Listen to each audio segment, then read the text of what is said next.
وعلى علي حسين وعلى أولاد وعلى أصحاب الحسين. السلام عليكم جميعا يا شهداء كربلاء ورحمة الله وبركاته. أما بعد، يقول الله في كتابه الكريم: بسم الله الرحمن الرحيم. ويقول الذين كفروا لست مرسلا قل كفى بالله شهيدا بيني وبينكم ومن عنده علم الكتاب. آمنا بالله، صدق الله العلي العظيم. صلوا على محمد وآل محمد.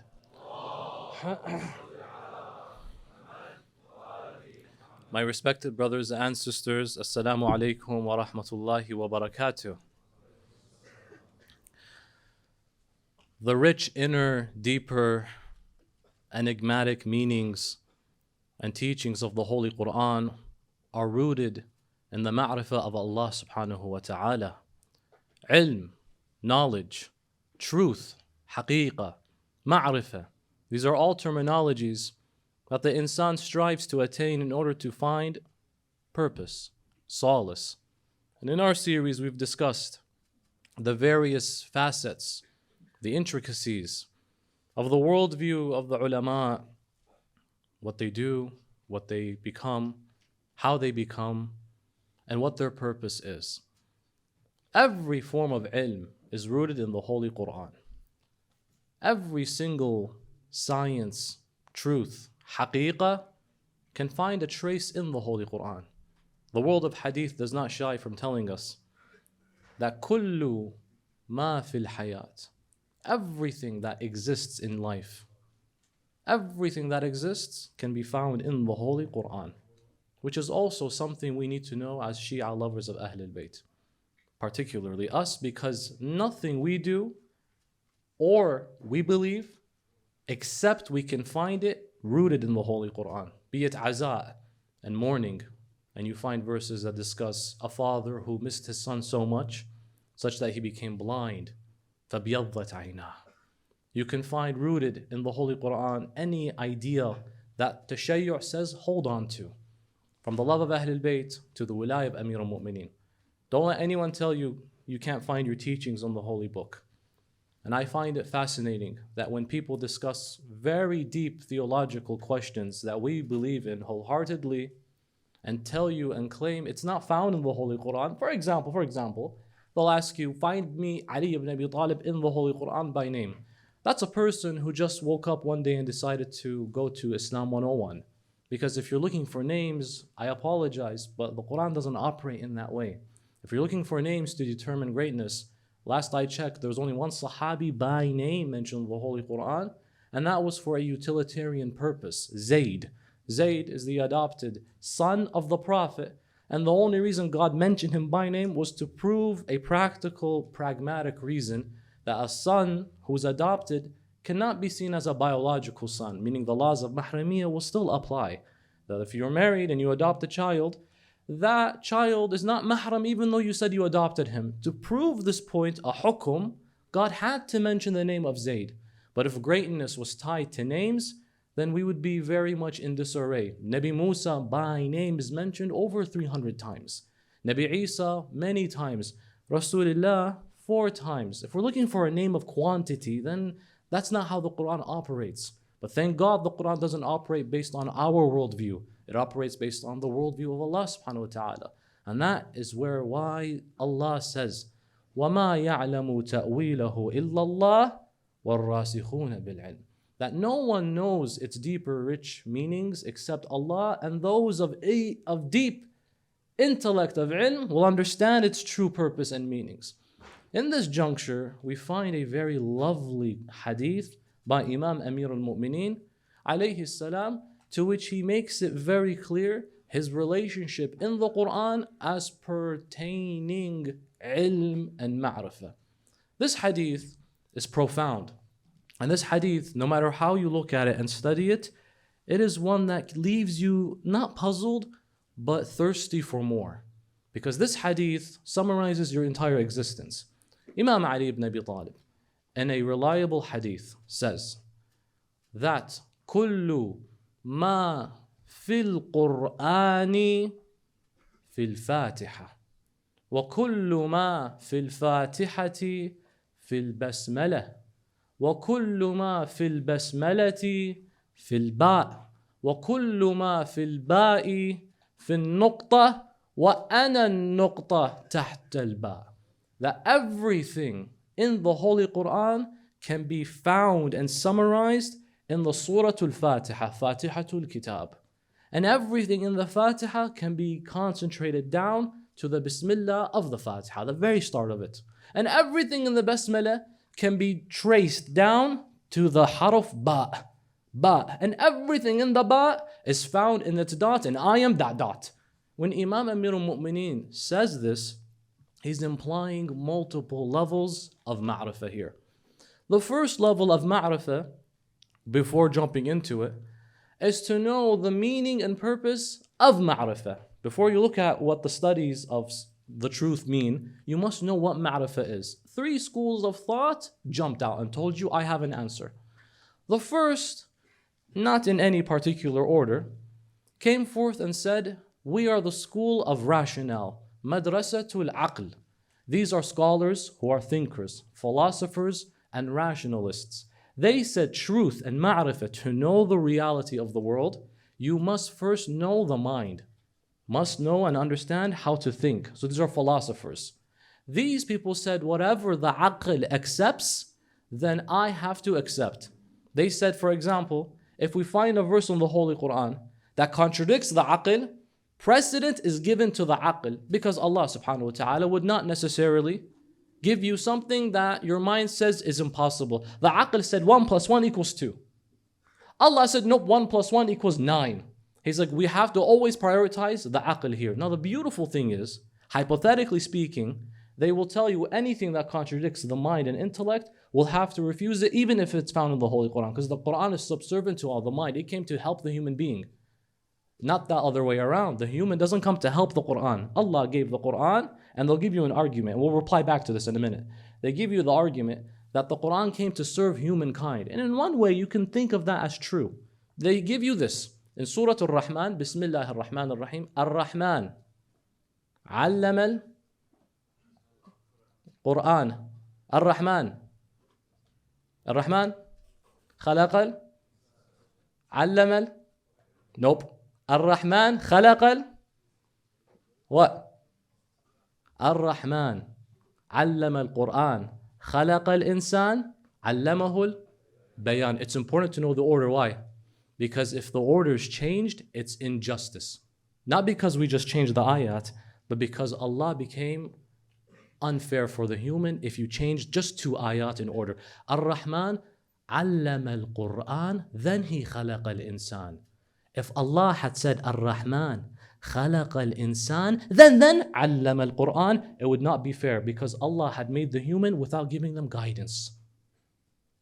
Predisposed guidance must be down, and then I'll make human beings. Otherwise the human can say, Ya Allah, why did you make me? And there's no way to get to you. So Allah said, don't worry.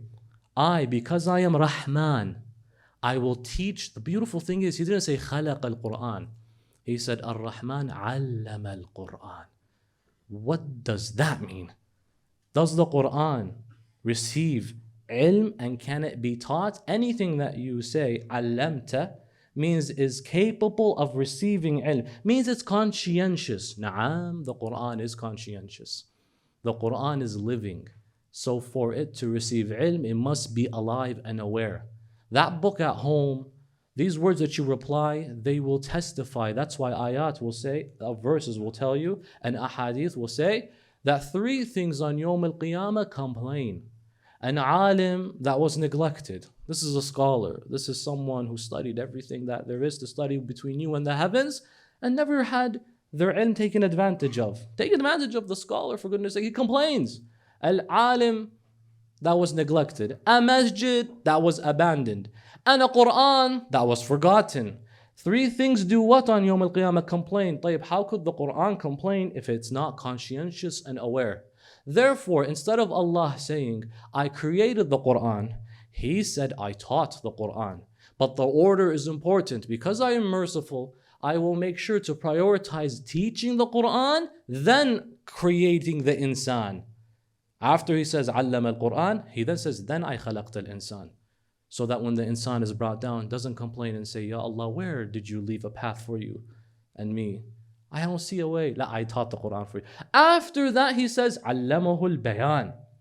I have made sure that in the insan's life and journey, if they take the Quran to their hearts, they learn articulation and eloquence. Bayan just means that which is clear. Al-haq al-mubin, bayan, tibyan, is that which is clear in enunciating meaning and purpose, which is what makes a human different from the animal kingdom. When you combine these, but that's the only way we can differentiate ourselves, when we utilize the ilm of Allah. But that ma'rifah, many will tell you that it is subservient to what? The aql. Madrasatul aql came and said that this is the way to get to God. There was a second school of thought that emerged and said, no, not ya madrasatul aql, because that's not appropriate to say that the Quran is subservient to the brain, and that which doesn't, just because it doesn't make sense to your mind, we've established in another ayah before, just because you don't understand the complexity, the depth of something, doesn't mean it's false. Maybe the hikmah will emerge later. Maybe the meaning will show up afterwards. It doesn't have to revolve around you. I mean, what's the difference between that logic and shaitan? God tells him, Isjudu li Adam, fa'aba, stakbara. He became very rebellious and mutakabbir. He says, قال خلقتني من نار وخلقته من طين أنا خير منه. I'm greater than him because I'm. Iblis doesn't see the hikmah, does not see the purpose. Now he doesn't see it. Otherwise, if he saw it, he would have said, you know what, Ya Allah, I won't leave that which helps me, aids me, gets me closer to you, because he's a munafiq. That logic is telling you, because it doesn't make sense for you, reject it. Another school came. This is called Madrasatul Kashf. Madrasatul Kashf, you're slowly entering the world of irfan in that direction. Gnosticism, mysticism. Gnosticism, or the gnosis, is to say that you could find the truth by developing your spirit in a way where it's like a rainbow. You go up, قوس الصعود وقوس النزول. What are we trying to do, brothers and sisters, with all this funny talk? It's trying to find ma'rifah, the way of truth. And they tell you one way is to find it through the mind. That which doesn't align and synchronize with the mind, you must refuse it. Madrasatul Kashf, Kashf means reality. لو كشف لي الغطاء ما ازددت يقينا ولا إيمانا. If the veils of secrecy were unveiled, I would not increase in iman and in faith and fortitude with my beliefs, because I already know beyond it. That's Ali ibn Abi Talib. But I last checked, we are not on that status yet. So how do I find the haqiqah? They said, and this was primarily coined by Sadr al-Muta'allahin al-Shirazi in his Al-Asfar al-Arba'a, the four travels. Asfar means to travel, but you're on a journey. And now you enter a direction where it's called spiritual wayfaring. And that person develops an intimate relationship between themselves and Allah mystically. And that mysticism and gnosticism says you have to go from the khalq. You have to learn these, because at times you see people propose ways and paths and you're like, is that haqq or is that haqq? Is that truth or is this truth? And so they'll tell you, listen, and there's a beautiful appeal to many of these, by the way. From the khalq to the haqq. From the haqq to the khalq, and from the khalq to the haqqi bil khalq. It's a lot of flip-flops. But you go from creation to truth. From truth back to creation, and you go from creation to truth again. And now you're a creation that has truth among you. This, you go up. The idea is, after spiritual wayfaring, you have reached the truth and you see what's inside the Lawh al-Mahfuz, the preserved teachings and wisdom that Allah intended from the beginning. You've seen it, and now you come back down and you live your life with it. Live it with truth. You don't start on haqq. You go from khalq to haqq. From haqq to khalq, And from khalq to haq again, because now you're a khalq with the haq, but first you have to go to it. So there's a lot of directioning. I am giving a summarized, very paraphrased version of it. They say you go to the haq and you come back down and now you live with it alongside you. And then there are ways to do so. Refine your soul, purify your soul. This is what is called and described as spiritual wayfaring. Many have proposed methodologies in doing so. A lot of it is reflection, a lot of it is meditation, a lot of it is adhkar, a lot of it is tasbih, but a lot of it at the same time, my dear respected brothers and sisters, may be subject to analyzation, because we do have ahadith which are sahih that tell us that Ahlul Bayt condemned a portion of people who said we find a way to get to God that is outside of the kitab and the itra. And these were called the Sufis, by the way. Imam al-Sadiq did la'na on them. And this is in al-Kafi and the hadith al-Sahih, and it's not ahadith ahad. There are multiple ahadith. Where Imam al-Sadiq said, look, you are allowed to find ways to get to God in your own manner. Sometimes I get closer to Allah in a way that may not necessarily be rooted in the kitab and the sunnah and the itra. Is that necessarily a bid'ah? Not necessarily, because I don't necessarily see a hadith that tells me, for example, on the days of Ashura, have a reenactment displaying the events of Karbala and showing you someone acting as maybe the family and fighting. But this gets me closer because I now see something visually. I'm a visual learner. I've heard stories, but I want to get closer to Allah.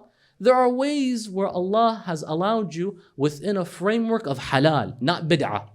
Bid'ah is saying, innovating, is to say that I found a truth that Ahlul Bayt didn't even speak about. The problem with that is, brothers and sisters, is to say that Ahlul Bayt, if you found something they didn't find, that means they did not fulfill their purpose. I found something that you didn't. If it's good for you, they would have spoke about it. If it's important for you, they would have mentioned it. Now, it doesn't need to be by detail, but at least the framework and principle. And that's how the Quran operates. It says, aqim as-salah. Establish prayer. But does it tell you which one is 4 rak'at, which one is 3 rak'at, which one is 2 rak'at? La. It gives you a framework. There's a prayer. Now you have to go to the narrations which elaborate and enunciate the exact manner of prayer. The same goes with spiritual progress. Ahlul Bayt said, don't do anything haram and find your way to Allah. Don't do anything haram. So when you do a reenactment, there's no hurmah to that. So if that's a way to Allah, fine. Why? Because it's labeled under what? Mabda, sha'a'ir. Sha'a'ir al-Husayniyah. And of course, if you open this topic, you go into other contentious areas. That the sha'a'ir of Imam al-Husayn alayhi salam, do they need to be rooted into the exact lips of Ahlul Bayt or within the framework? Our ulama say only within the framework is sufficient. Ahlul Bayt say, listen, don't cause any type of disservice to Ahlul Bayt in the name of Ahlul Bayt. That's all they say. And do whatever you like. Don't cause a disservice to Ahlul Bayt. And do what's a disservice to Ahlul Bayt? In the name of Ahlul Bayt. Let's think of one thing. One thing. There are those men out there who will go in front of the city. They will take off their shirts and they will hit their chests. And in front of non-maharim. See, the problem is you're doing something haram just from an Islamic law perspective. It's haram for a man to reveal himself in front of a non-mahram. Now you're going to do it in the middle of the city where there are many non-maharim. But it's in the name of Abi Abdullah al-Hussein. You just violated a hukum shara'i. I'm not even talking about the act. Latam is great. All of these, even if there's cultural license, once again, is it within the framework? On my head. It doesn't necessarily need to be enunciated to the T. Ahlul Bayt said, do the sha'ira. Now, of course, they say stay within the frame, you're fine. But if you're going to go outside and make a muck on Ahlul Bayt, then you have to defend yourself when you meet them on Yawm al-Qiyamah. So you said you're going to do something haram in the name of my azat. Abu Abdullah died to preserve what was revealed as the hukum from the beginning. You don't break the hukum to say, I want to serve Abu Abdullah. What was his death about if not to make sure to preserve the hukum? These are things we need to always remember, and you take this logic and apply it. Madrasatul Kashf, the school of revealing secrets. It's to go up and come down with the truth and then live with the truth. There's a third school. This is called Madrasatul Wahi, the school of revelation. And that is the school that say, listen, within two of the thaqalain, whether it's the Quran or the Ahlul Bayt, These will take you to the truth. In fact, they will bring the truth to you. And you're allowed to take from both of these. From the aql, because we even have a study in the hawza, as our series is on the scholarly product of the hawzas. It's called Hujjiyat ad-Dalil al-Aqli. Can the aql bring you a hukum shar'i outside of the kitab and the sunnah? Because everything we have is from these two things. Can I receive a ruling from my brain? Yes, you can. I'll give you an example. There isn't straightforward a hadith that says to you, go and commit money laundering. Don't do so because it's haram. Don't do that. But the thing is, the aql already tells me that's not what the Ahlul Bayt would want. It violates rules. But it's not rooted in there. And some guys will say this, look, it's not haram because there's no hadith about it. Wait. Common sense dictates. And the aql is beautiful because there are things that are objective truths, which are hard to prove, by the way. Objectively, it's hard to prove something truthful without any other backing. But there are some things like al-dhulmu qabih. Oppression is ugly. Wal-adlu khair wa hasan. Everyone can agree from all walks of life that justice is good and oppression is evil and ugly. So you don't need a book, that's just in the fitrah. The aql issued a ruling all of a sudden. But these are things that can be objectively seen as a consensus. Don't, for example, give birth and abandon the children. There's no ayah that says that, by the way. And there's no hadith that says that, by the way. But the aql issued a ruling. Ahlul Bayt gave some space for the aql.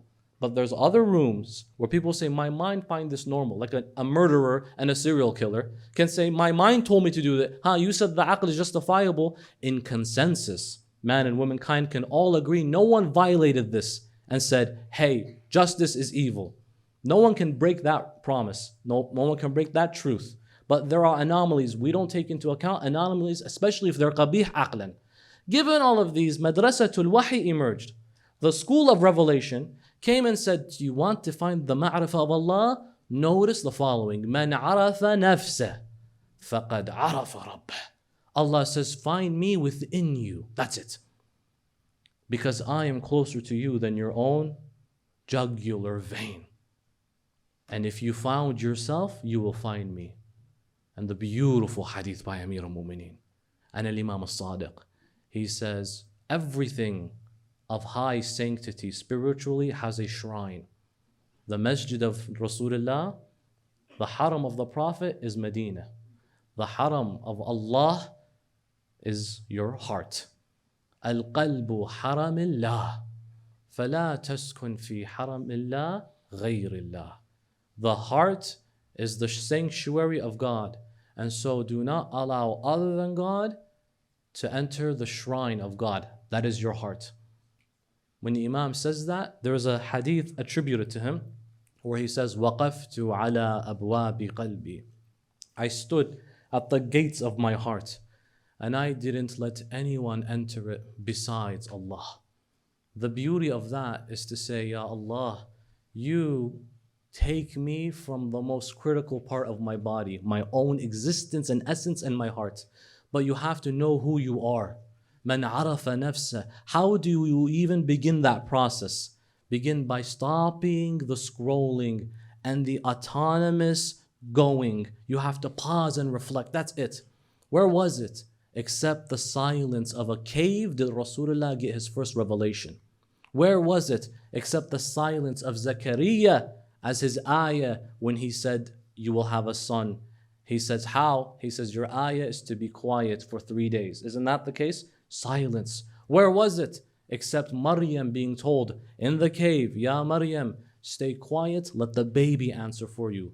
And if not, we can look at Luqman, to which he says, إِذَا كَانَ الْكَلَامُ مِنْ فِضَّةٍ فَالسُّكُوتُ مِنْ ذَهَبٍ. Luqman the wise would tell his people that if speaking is of silver, then silence is of gold. You have to stop just being on the rat race, the 9 to 5. Just give moment to pause. And that's where Ahlul Bayt stressed. إِنَّ السَّاعَةَ تَكْفَكُرْ خَيْرٌ مِنْ عِبَادَةِ 70 سَنَةً. 1 hour of just think, reflection. You're always on autonomous, running, moaning, running, screaming, nothing, working, applying, motioning. You're not a robot. Pause. Where am I? What am I doing? What do I want to do? What's my purpose? What's my meaning in life? What does Allah want from me? Just doing that for 1 hour, you will find purpose and meaning. Many people will say, I feel purposeless. Know yourself. You're judging yourself based on what others assume you are. And you have their projections on you turn into what you think you become. Don't believe in that. You say, look, I know who I am. I'm not going to let you decide my existence. My identity is molded by myself. Yes, when I was little, it was given to me by my mom and dad, but later on you have to embrace your own self and believe in yourself. Know who you are. He who knows himself knows their Lord. But that means you have to pause for a moment. The rat race needs to slow down. Stop running and just take a break, for goodness sake. One of the best places to do this is to come alone. Try this at night. You will find literally like a spiritual nirvana. Come at night to any of the masajid of Allah. That's it. Say, can I have permission to pray Fajr? You'll find the masjid empty, unfortunately. Walk into that masjid and just be you. There's a hadith, by the way. This one, if you can do it, I will high five you. For the sisters, a distant high five. There's a hadith that talks about the istihbab of laying down in your qabr. You have to have a grave in life. It's mustahab to have it ready before even that day to not burden the family or the loved ones. Figure out a grave situation. They're not that bad. And just lay down. That's it. Do you know what that does to a soul? إِذَا ضَاقَتْ بِكُمُ الصُّدُورُ عَلَيْكُمْ بِزِيَارَةِ الْقُبُورِ. If your hearts become constrained, then upon you is to visit the cemetery. Instead of visiting the cemetery, do you know what's going to happen if you actually lay down in the pit in the cemetery? It will literally make you have an epiphany. Try it. Even if it's not a grave. Just have something dug and just pretend, Ya Allah, will this be me one day? Allahu Akbar. I'm going to be in this position one day. Everything in life becomes petty. Wallahi al-azim. Everything you were stressed about, anxious about. You keep saying to yourself, I am anxious to the highest degree about tomorrow, about what happened. Everything goes away. When you have that moment, it all leaves. In fact, I even encourage reenact it. Say, I'm not going to find a hole and just lay down. I'm not going to do that. Okay, no problem. Think of yourself when you lay down one day at night. Ya Allah, could this be me alone, stranger, munkar nakir, abki, mali, abki li su'alin munkarin wa nakirin iyai. Imam Zain al-Abidin alayhi salam says, and why can't I cry? Why should I not? When munkar and nakir will approach me one day and interrogate me, man rabbuk, imamuk, kitabuk, qiblatuk, nabiyuk, dinuk. It's easy questions. No. When you're in that pit, it's your genuine belief that will come out. There are those, the hadith says, by the way, this is, inshallah, it's none of us here. But when the questioner asks, man rabbuk, there are those who will say, my money. Because that's who they really worshipped in life. Imam Zain al-Abidin doesn't say, I'm afraid because I don't know how to answer. Anyone who goes to preschool 101 knows answers like this. Kitab, Quran, Nabi, Rasulullah, Imam Ali ibn Abi Talib. By the way, the questions also include naming all the 12 Imams of Ahl. Maybe that one might get some, unfortunately. But no one in the Sydney community because you're all ulama. Some cannot even name to you the Imams of Ahl al-Bayt. In order, this is actually going to be asked. Okay, name them. Man imamuk? Ali ibn Abi Talib. Man a'immatuka? There are those who will be asked, who is your imam? And they'll quite clearly say, my imam is the man chosen on Saqifa because I took him as my imam. There are those who will be asked, who is your prophet? And they'll actually not say the prophet, but they'll say the one who narrated about the prophet in forgery because they took that person as the prophet instead.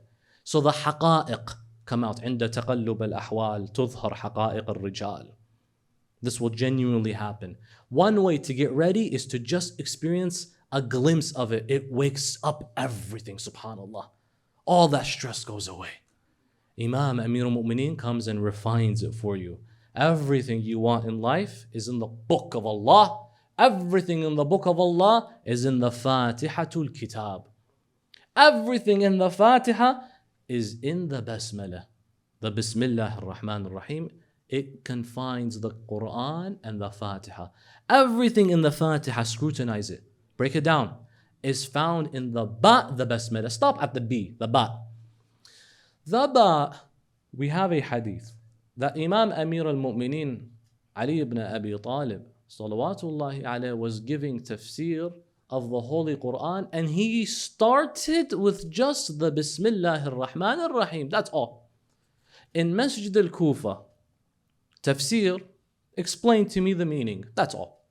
He started in Fajr, he ended in Maghrib, and he was still on Haraf Ba.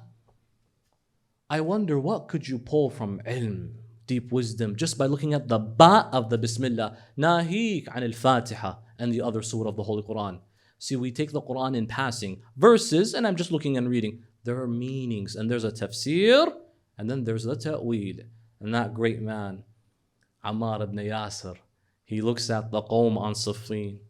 Ammar is unlike any Sahabi, because he was with the Prophet from the beginning, and his mom's the first Shaheeda. To him, martyrdom is special. And so he's about 90 on the day of Siffin. And he looks at Muawiyah's forces and he says, ضربناكم في التنزيل والآن نضربكم في التأويل. We hit you and fought you for the revelation of the Quran, and now I will strike you for its interpretation today. And that's where Rasulullah made it, because he's referencing the Rasul and his message. He said, Ya Ali, نقاتلهم على التنزيل وتقاتلهم على التأويل.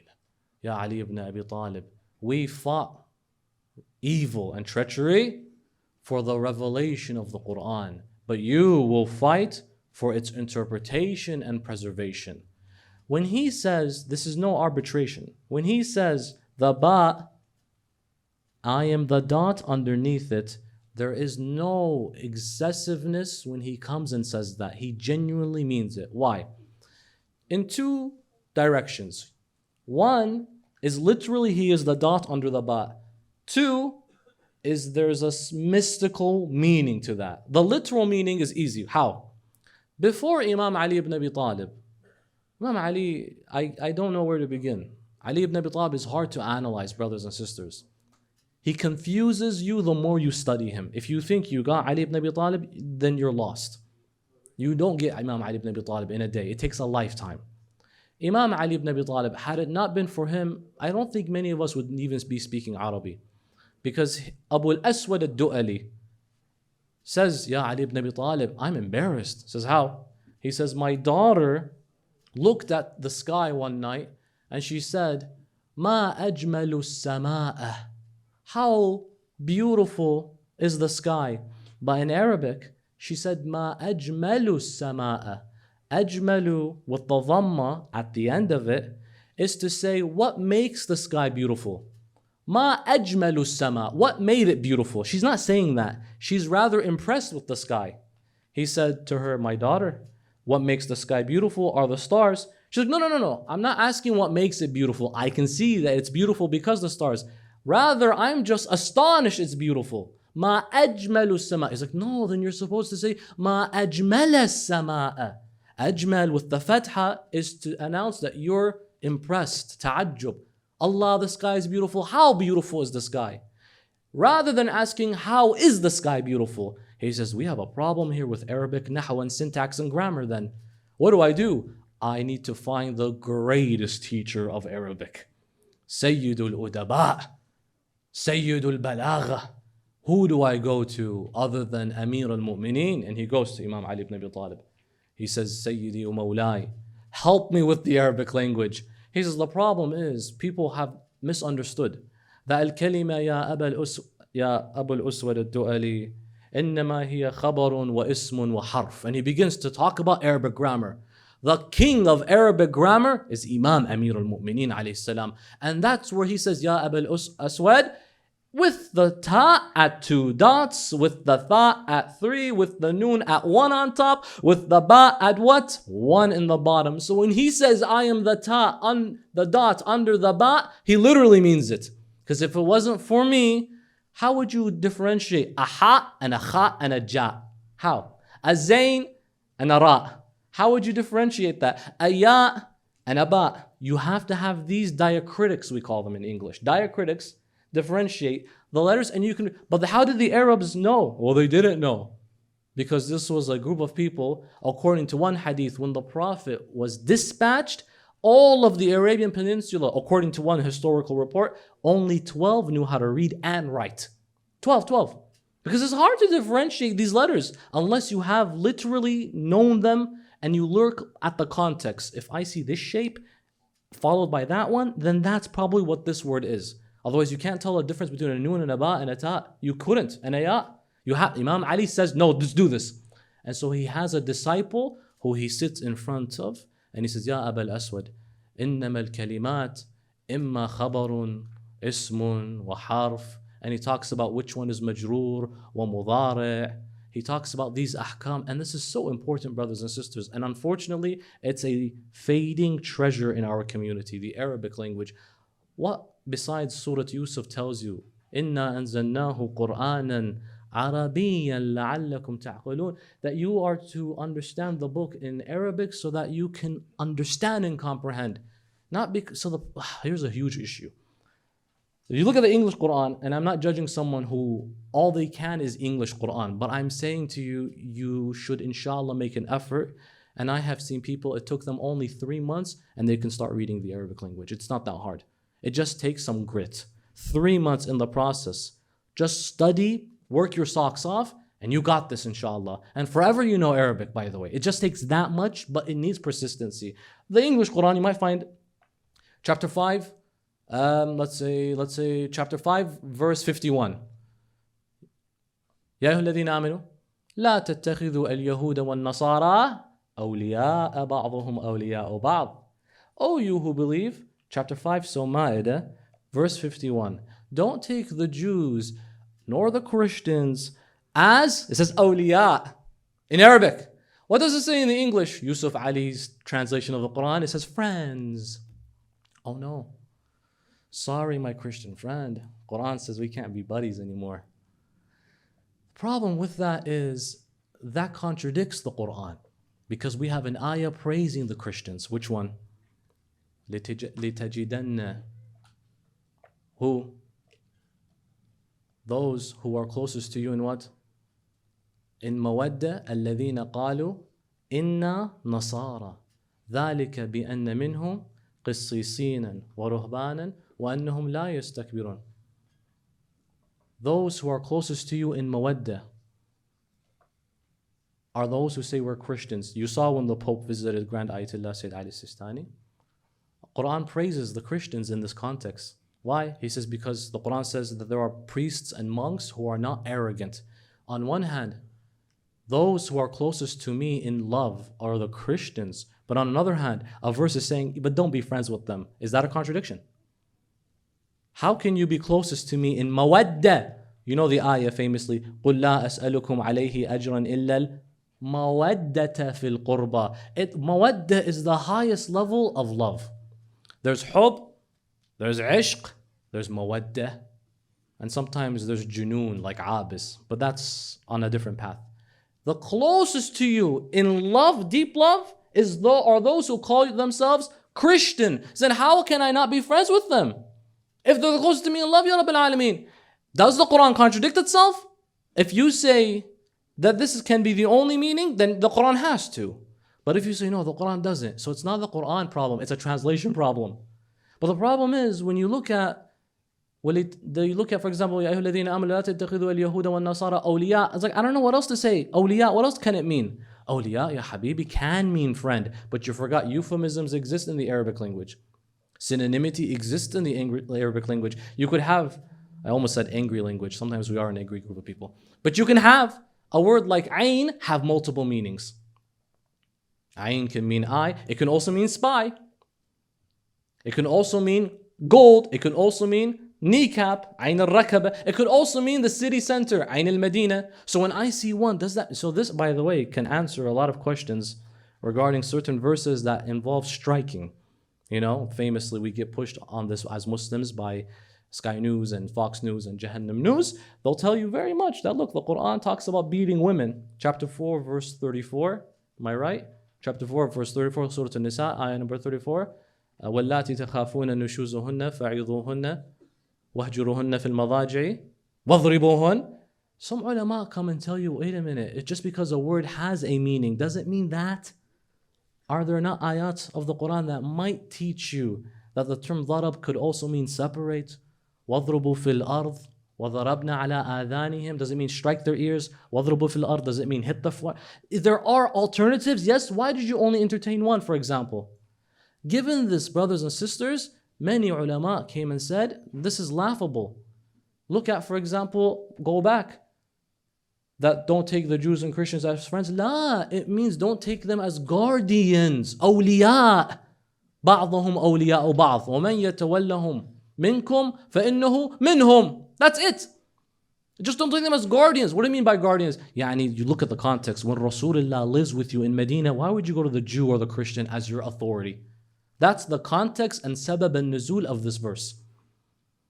Given this, the importance of being able to study and know what you read. I'm not just saying because the Quran is Arabic. I'm saying because there's a charm to this beautiful language. And the hadith will tell you, it's lughat Ahl al-Jannah, right? It's not about Arab supremacy. It's because the best language to deliver God's murad and His law and His purpose and His intentions for you can only be in this language. For example, having studied biblical studies, I had to flex in that one, my master's, it was about Judeo-Christian history. So we had to study the Bible and we had to study the Torah. I remember something that astonished me. Because the thing is, when you study other religions and you compare it with yours, you become so grateful, wallahi al-azim. If that's the alternative, and not to throw lower jabs at other beliefs, but thank God, alhamdulillah ala ni'mat al-Islam, that I'm not compelled to believe in something as preposterous as a prophet doing something horrendous, and I'm still told still champion him, he's a prophet. La. Look at, for example, ayat that say, Bismillah ar-Rahman ar-Rahim, ذِكْرُ رَحْمَةِ رَبِّكَ عَبْدَهُ زَكَرِيَّا. If you study ancient Hebrew, taking biblical classes, you know Zechariah, Nabi, is a prophet. He's the father of Yahya, John the Baptist, who, by the way, Imam al-Hussein, leading up to Ashura, is always talking about Yahya ibn Zakaria, because he was beheaded and Imam Hussein sees it. Imam Hussein is uprising against the caliph of his time. Yahya ibn Zakaria rose against the caliph.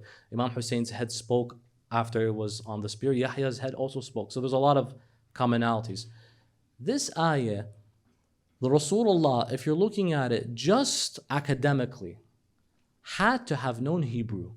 The Prophet there's no way this could happen if the Prophet doesn't know Hebrew. How? Because Zakariya's name in Hebrew means the one who remembers Ilya, which is Allah. One of the names of Allah is Il. That's why names like Jibra'il are the suffix, the strength of Il, like Elohim. The strength of God, Jabbar, Jabarut. So the strength of God, Jibra'il. And that's why, interestingly, in the Old Testament, Jibra'il is always the angel that is descending to destroy Qawm Lut, Qawm this, Qawm that, inshallah Qawm Bani Israel of the era. He's always the angel that destroys, because he's the Jabarut, Jabbar. Of who? Of Il. Mikael. Mikael is an angel. In the Quran, he's called different things. Mikala, Jibrila, because it's Arabic and that's Hebrew. Mikael, man kallah, who is there like Allah? Look at, for example, Izrael, the angel of... So they all have a suffix of Allah. Okay? Zakaria, his name means the one who remembers who? Allah. Yathkur, Il, Zakariya. What does the ayah say in Surah Maryam? Kaf ha ya ain sad. Dhikru rahmati rabbika. Dhikru, the one who remembers rahmati, the mercy, rabbika abdahu Zakariya. The Arabic is synchronizing with the original name of Zakariya in Hebrew. You would miss this if you didn't know the original ancient language. The one who remembers the rahmah of their Lord, Zakariya. Zakariya's name is literally the one who remembers the rahmah of their Lord, Zakaril. That's one. Two. وَإِمْرَأَتُهُ قَائِمَةٌ فَضَحِكَتْ فَبَشَّرْنَاهَا بِإِسْحَاقَ وَمِنْ وَرَاءِ إِسْحَاقَ يَعْقُوب. And his wife, Ibrahim's wife, Sarah, stands up, is like, what? I'm going to have a baby? Habibi, I'm 90. You want me to have a baby? ضحكت. She starts what? Literally laughs. And another ayah, she does this. She starts hitting her face like this. I'm going to have a child. Ya Allah. I'm old. فَضَحِكَتْ. Guess what happened? We gave her good news of who? Who? Ismail or Ishaq? Ishaq literally means the one who laughed. أضحك. Ishaq. Isaac. فَبَشَّرْنَاهَا بِإِسْحَاقَ. What did she just do? فَضَحِكَتْ. فَبَشَّرْنَاهَا with the one whose name is ضحك. Ishaq. But then guess what? وَمِنْ وَرَاءِ إِسْحَاقَ. Who? Yaqub. Yaqub means the one who comes after in ancient Hebrew. وَمِنْ وَرَاءِ. And the one who came after Isaac is Jacob. Jacob in the ancient Hebrew means the one who comes after. Allah said the one who comes after in Arabic, then mentions the one who in his original ancient Hebrew means the one who comes after. The Prophet must have known Hebrew. To us, it's not that he knows Hebrew, he knows it all. That's Rasulullah. But you, O Orientalist, O person who questions the Quran's truthfulness, how do you explain this one? Ibrahim, another one. His name is Rahim. And what is he doing? Millati abikum Ibrahim. You are the nation of your father, Abraham. Abikum, Baba, Ibrahim. And Ibrahim always cares about what? His family. وَإِذِ ابْتَلَى إِبْرَاهِيمَ رَبُّهُ بِكَلِمَاتٍ فَأَتَمَّهُنَّ قَالَ إِنِّي جَاعِلُكَ لِلنَّاسِ إِمَامًا قَالَ وَمَنْ ذُرِّيَّتِي. He's always asking about his dhurriyyah. Look how much he loves his family. When Allah trialed Ibrahim with many challenges and he succeeded, we then said, you know what, you're an imam now. The first thing he said, God, what about my family? Who are there going to be imams from them? Allah says, لا ينال أحد الظالمين. He always gives. That's why, because he loves his family so much, Allah trialed him with his family. Ibrahim, you love Sarah and you love Hajar, you love your family. Yeah, guess what? Leave them and go find some water. Yani, you want me to leave them? Leave them. Ibrahim, you love your son Ismail. Allah, he's so beautiful. Slaughter him. What do you mean slaughter my son? Because you love him, or do you love me? And so he fulfilled. He says, Bunay inni ara fil manami anni adbahuk.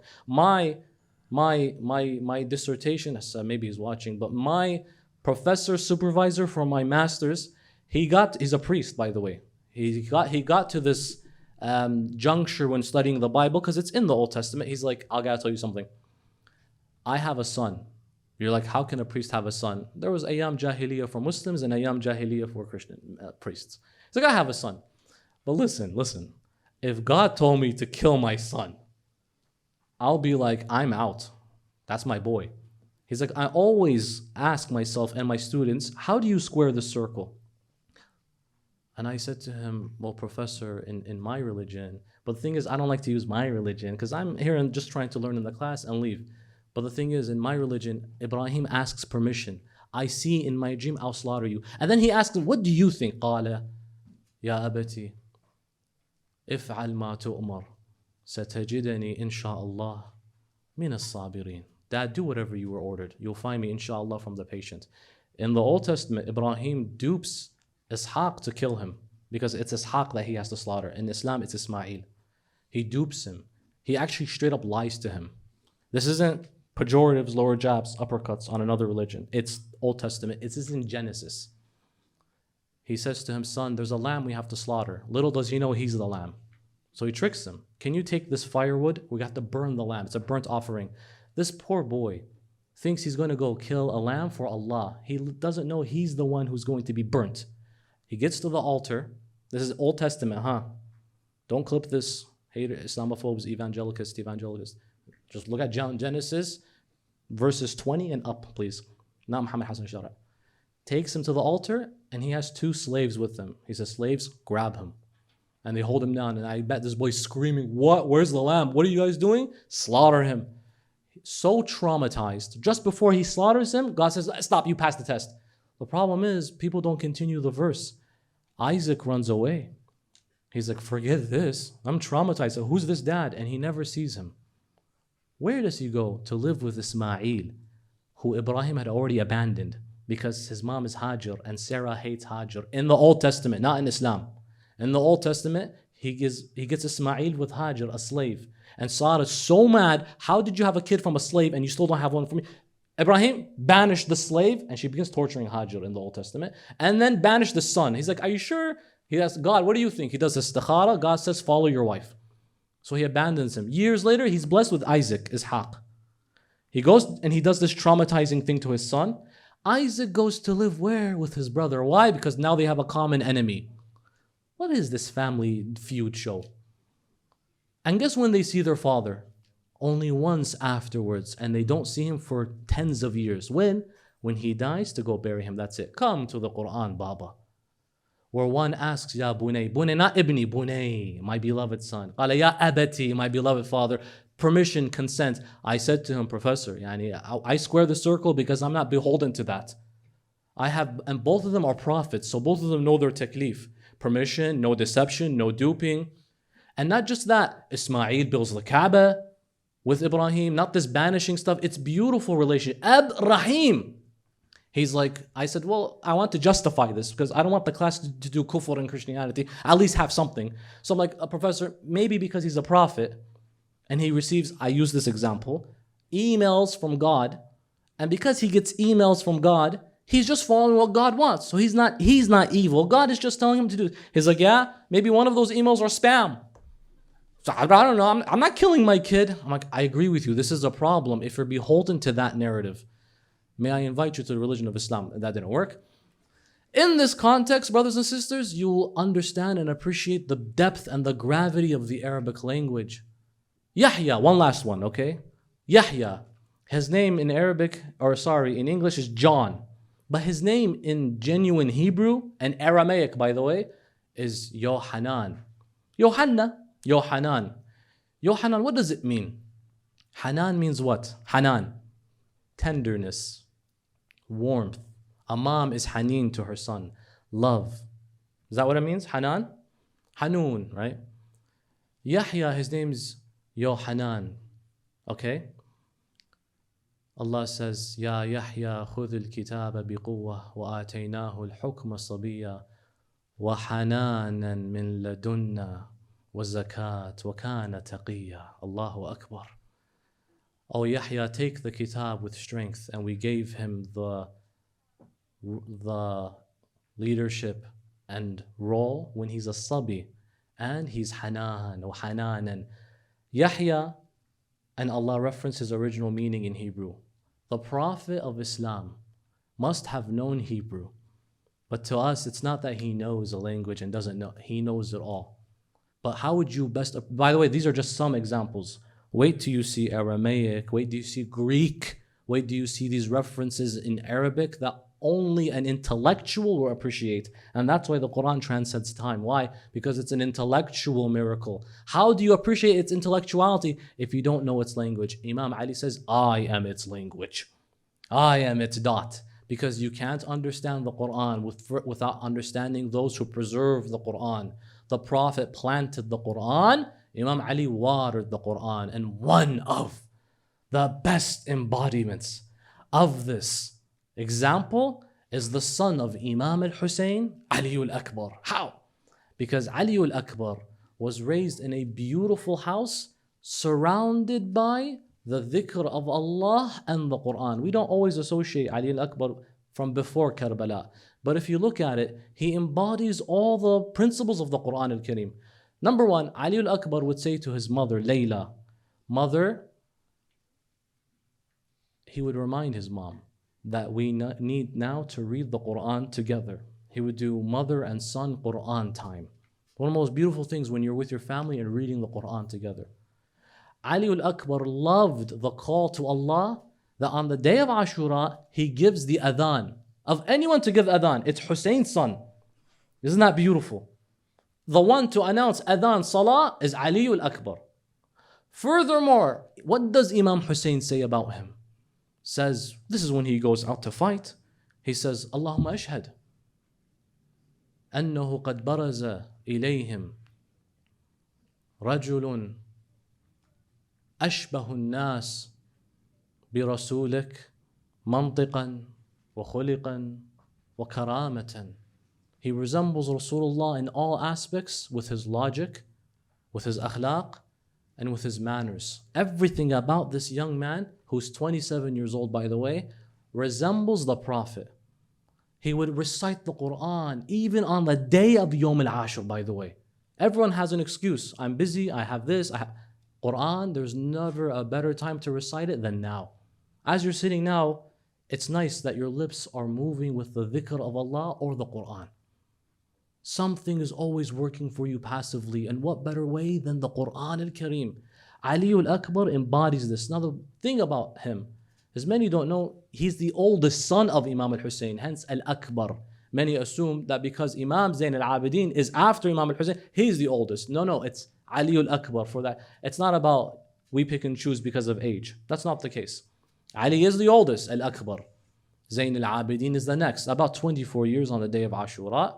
Ali and al-Akbar is about 27. Abu Abdullah had 3 sons according to many traditions.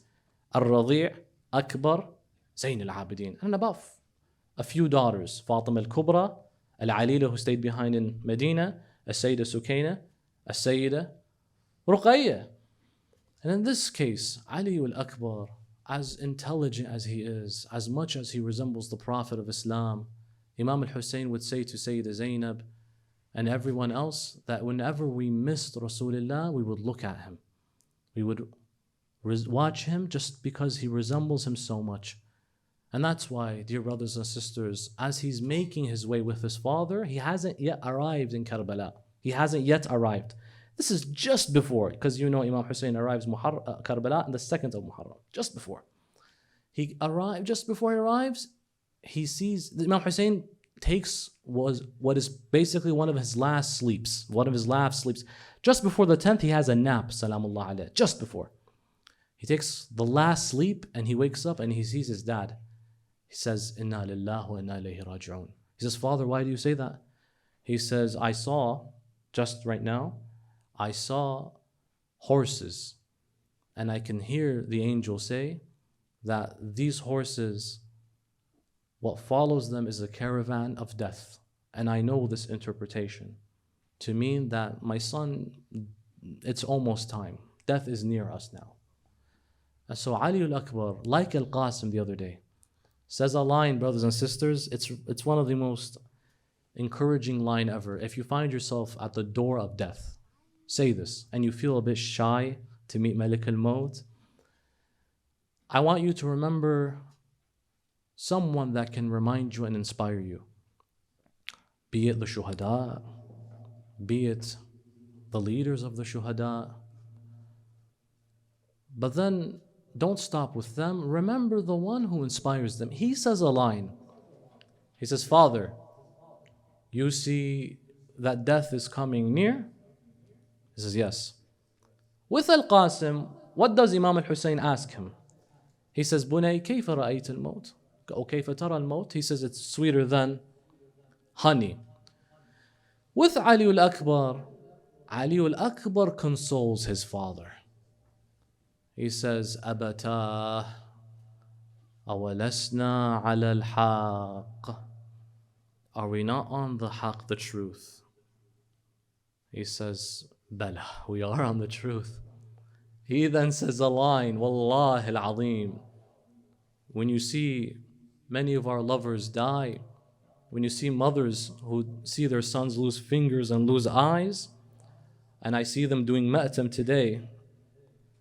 But how could you do ma'tam when you're missing fingers? It's tough. When you see that, I bet this is what inspires them. He says, إِذَنْ لَا نُبَالِي أَمْ وَقَعْنَا عَلَى الْمَوْتِ أَمْ وَقَعَ الْمَوْتُ عَلَيْنَا. In that case, Father, we don't care. Whether we fall on death or death falls on us, la nubali. Always say that to yourself. You see what carnage happens. You see the hell that goes on. You see lives taken away so quickly. Always say to yourself, la nubali. Because we are on the haqq, brothers and sisters. And it's because you're on the haqq that you find whether you fall on death or death falls on you. But that's something a son like Al-Akbar can say. It's on the 10th of Muharram, after he sees his father lose all his friends.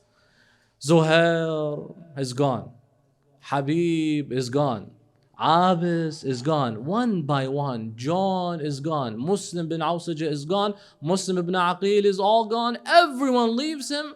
Habibi, even the Ghulam al-Yatim left him. Wahab left him. Every one of Imam al-Husayn's companions, Abu Abdullah himself told him goodbye in front of him. Ali al-Akbar says, Father, let me out on these people. Now you have to remember, this is Imam al-Husayn's boy. This is his son. 27 years he was with him. It's hard for a dad to send his son out like that to death. The hadith tell us that Ali al-Akbar, Abu Abdullah would always say, I miss the Prophet, I just look at you. It's as if Imam al-Husayn sends the Prophet to go out and fight. How does he have a heart to do that? He doesn't. So he doesn't even say anything. He sees Al-Akbar radiating كأنه البدر في ليلة تمامه وكماله, and he says, Father, let me at these people. I want to go and finish as many as I can. Imam al-Husayn stays quiet. Alayhi salam, bi abi huwa wa ummi. Ali al-Akbar sees this as a sign of approval, and he goes to the field. One hadith says him alone, he killed about 120 of the opposition. Kills them, annihilates them. Until Ali al-Akbar comes back, brothers and sisters, to Abu Abdullah. I wonder how much did he instill fear in the opposition that they all retreated. This is not like any other. This is the son of Ali ibn Abi Talib. He returns back to his father, but he says to him in complaint, Father, is there any water? The thirst has got to me. It's been painful, Father. Imam al-Husayn alayhi salam, it's sad that he feels he can't give him anything. And so all he does is he says, my son, if you're thirsty, just touch my tongue, feel it. Ali al-Akbar feels the tongue of his father, Abu Abdullah al-Husayn, and he forgets his thirst. Why? He says, Wallah, my beloved father, I thought I was thirsty. Your tongue felt like a dried log. I couldn't imagine. I thought I was thirsty. How can I complain, brothers and sisters? Imam al-Husayn alayhi salam, according to one hadith, says to him, my son, before you return back to the field, go and say goodbye to the family. Ali al-Akbar returns back to the tents and he says goodbye to his auntie Zainab. He says goodbye to his mother Layla. He says goodbye to all of them, and then he re-emerges back to the field, brothers and sisters. And all the women begin to say, as they see him leave, they said, Wa wahshata, wa day'ata, wa ghurbata. Woe, and what a misery it is that someone the most to resemble Rasulullah is going to be killed. They know this is the first of the members of the family to die. As Ali al-Akbar goes out to the field, Imam al-Husayn trails him. A dad, it's hard for him to leave his son like that. Imagine you have a son and you know he's going to die. It's hard to leave him. Imam Hussein follows his son. As he follows him, brothers and sisters, Imam Hussein sees Umar ibn Sa'ad and he says, Umar, how do you see that someone like my son, who resembles the Prophet we both say to follow, is going to go out and you're going to kill him? What heart do you have? He's telling Umar ibn Sa'ad this, and then Imam Hussein says to him, Oh Umar ibn Sa'ad, may Allah bring about misery to you and deprive your progeny the same way you are depriving mine. And subhanAllah, Mukhtar al-Thaqafi would later go and kill both Umar ibn Sa'ad and his son as well, because they were evil people. Ali al-Akbar goes and fights. I will spare you the musibah of al-Akbar right now for inshallah the azaa, but I'll take you to the very end. Imam al-Husayn alayhi salam, having seen all of this, Al-Akbar, brothers and sisters, may Allah never one day have you on a horse that takes you to the opposition by mistake. Ali al-Akbar, Imam al-Husayn, sees one final moment he spends with him, and that's when the moment his soul's about to depart. Abu Abdullah cradles his son. When he cradles his son, brothers and sisters, he sees Ali al-Akbar smile for a moment, and he sees him cry. He says to him, My son, why do you smile?